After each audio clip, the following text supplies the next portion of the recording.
Assalamualaikum warahmatullahi wabarakatuh. My name is Dhani, and today's lesson is meant to show you ways of increasing your vocabulary. I know some of the other teacher have done this lesson. I just want to throw my 2 cents in. If you know what that means, it means I want to give my own piece of advice. I have a few ideas for you.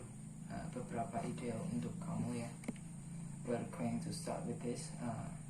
The most important thing that you can do to increase your vocabulary is read. Ya, read a lot. Yang paling penting dalam memperbanyak vocabulary ya itu membaca ya. Membaca itu sangat penting. Jadi kita harus membaca sangat banyak. Dan what should you read? Apa yang kamu bisa baca? Ya, anything and everything. But the most important thing is read what you are interested in. Okay? Yang paling penting adalah baca yang kamu sukai, yang kamu minati. If you like sport, read a sport magazine. Example ya. If you like movies, read a movie magazine. If even better, read the script of the movie. If the movie is based on a novel, read the novel. And for example,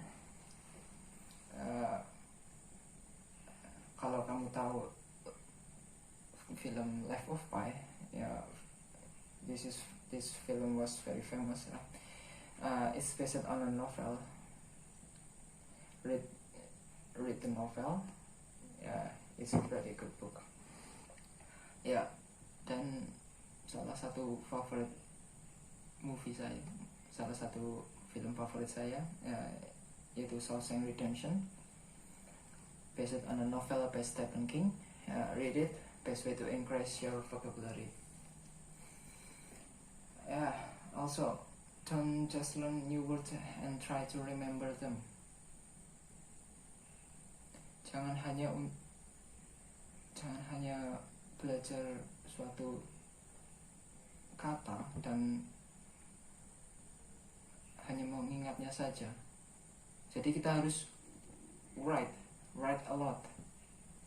Menulis banyak. Use the words you're learning, right? Every time you learn a new word, you should have a notebook with you all the time. Kamu harus punya catatan kertas atau tumpukan kertas kecil dalam saku, bawa setiap saat, dan write the word in a sentence. Jadi buatlah sebuah kalimat sebagai bentuk kalimat, tapi not just in any sentence. Make sure that the sentence clearly shows that you know the meaning of the words. Harus bisa sentence itu, kalimat itu harus bisa menyatakan arti dari sebuah kata tersebut. Jadi sekarang for example,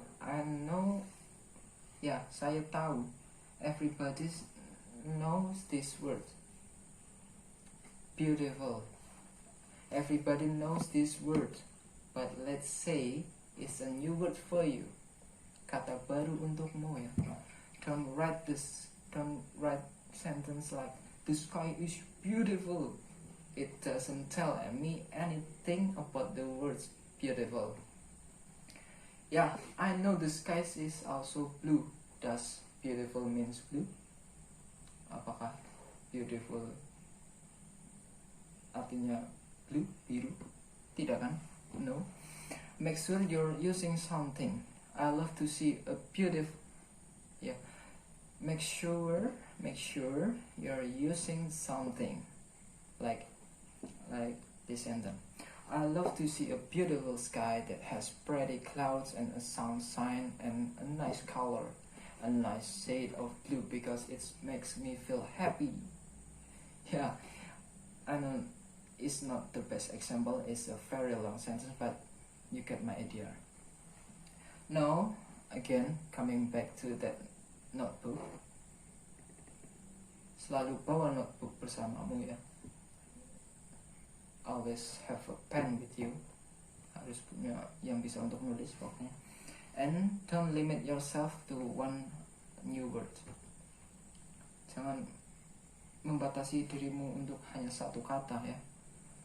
Ketika kamu belajar sebuah kata, make sure that you learn different form of the same word.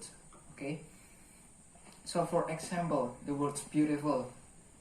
Let's say this is a new word for you. You learn the word beautiful. Put in your adjective column. You have a column. Yeah, adjective. Write it, column. It's an adjective. That's what you want.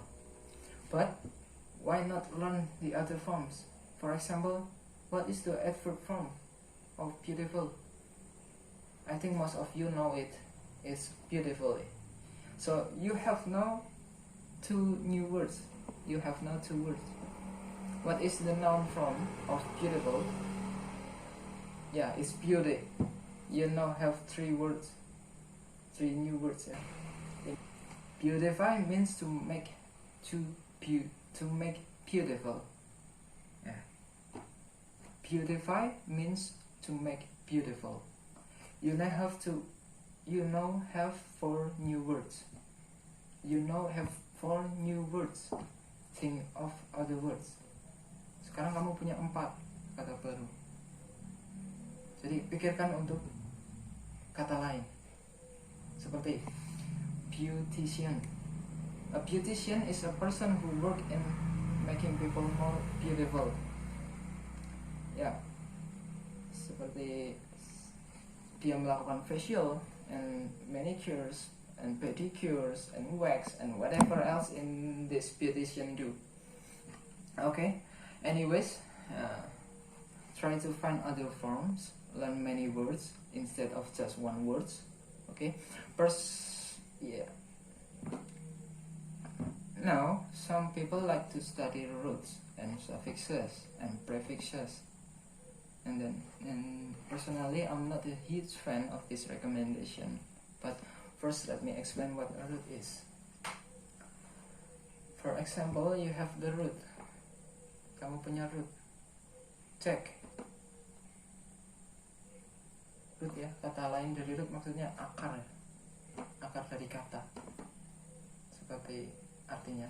So you learn inject, eject, object, subject. All the different words that come from the root. So many people only study the words or the root, check, and think that will them understand all the words with this root. It's a good idea if you have the passion. Ya, kalau kamu punya kesabaran, and I think most people who are studying English don't like to study roots because it's like study another language. Seperti belajar bahasa lain. If it's work for you, do it. If it doesn't, don't. Okay, and now another thing you can do is listen to any spoken English that you can. I think some of you may have heard of that.com, right? And in di YouTube juga ada potongan-potongannya. It's a good website. People give talk and lectures about different topics. Listen, dengarkan dengan hati-hati. Dan di YouTube juga bisa ditampilkan kayak translate, tapi itu belum tentu benar. Tapi itu cukup membantu. Selalu cek di dalam dictionary, dalam kamusnya harus English dengan English biar dapat kata lain.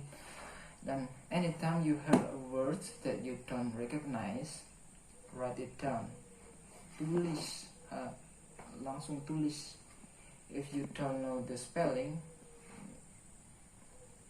tidak tahu cara penulisannya, tidak apa-apa. Write it phonetically. Write it the word just like it sounds. Then tulis seperti bunyinya saja. Dan kemudian if you have access to a transcript, means all the words that were spoken, write them down, take the transcript and find your words. If you don't have a transcript, go to a dictionary. Now some of you have asked me to recommend a dictionary, right? Mungkin beberapa dari Anda bertanya di mana bisa dapat kamus bahasa Inggris. Sebenarnya very simple. There's online. You can get the paper or the online one. The online one is like Merriam-Webster or m-w.com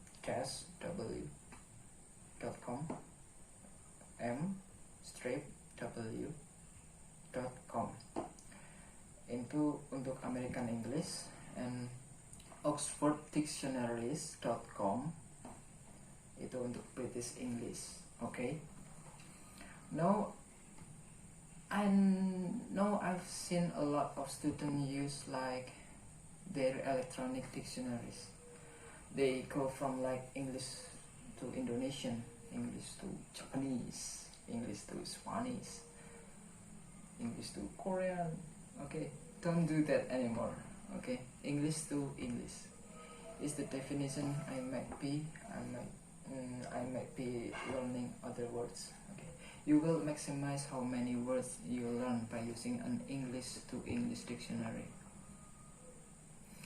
Now again about those electronic dictionaries. Sometimes, like especially when people are trying to write, they will write a sentence in their native language and then press translate on this dictionary and get a sentence in English. Now I've seen sentence that I knew came from the electronic dictionary because they made no sense. Okay, they were terrible sentence. Don't do that. Okay, the people who made these dictionaries might not know English very well. Keep that in mind. Okay, so these are some ideas